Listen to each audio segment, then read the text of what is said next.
This one is going to have some cringe in it. The songs is a poem, so it's not going to be explicit. It's an allegorical and a typological prophecy in which there is an immediate reference, but there are implicit future overtones. No, that is not true, and you need to actually show evidence that is the case. Plus, you're saying Muhammad is mentioned by name in this passage. To quote, his name, physical description, and location are all alluded to in the text. But his name is not in the text. The way you pronounce this word is Mahmed. And this passage is plural, so it's Mahmedim. So are there multiple Muhammads?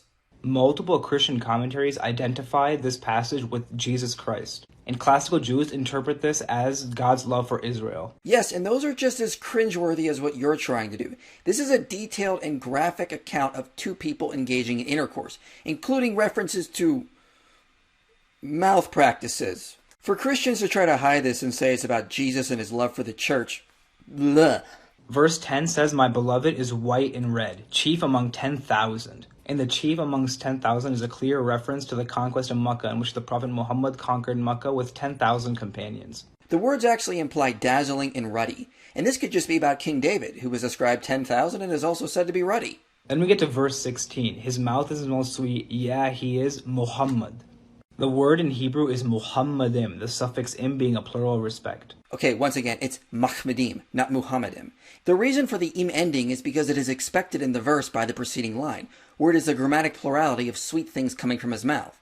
Basically, it's saying there's many sweet things that come from his mouth, and there's many good things on him to look at. And this makes more sense with the context, because she just finished listing several attractive things about Solomon. And verse 16 is the climax, no pun intended, of this passage. If this is about Muhammad, y'all got some weird alleged prophecies.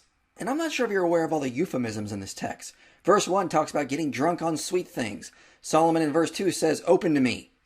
Then in verse 4 he stretches his hand, which Tremper Longman notes is a euphemism for something else stretching out, into her keyhole. And you think this is about Muhammad? This word shows up only once in the entire Bible in this form, and it's uniquely in Song of Solomon 5:16. That's not really true, because the word Mahmed, which you think sounds like Muhammad, shows up at other places in the Hebrew Bible without the im ending, and it doesn't mean Muhammad there. I also want to add that if you can mix Hebrew and Arabic to get a prophecy of Muhammad in this passage, then we need to apply that elsewhere. For example, the Hebrew word for mouse is Akbar. So by your own standard, every time you say Allahu Akbar, are you saying God is a mouse? Look, I'll be real with you. There are serious arguments that Muslims put forward that Christians need to address. This is not one of them. We've heard this for years, and in Christian circles and in Jewish circles, this is a point of laughter for us. And digging your heels in on this is not going to make it look any better.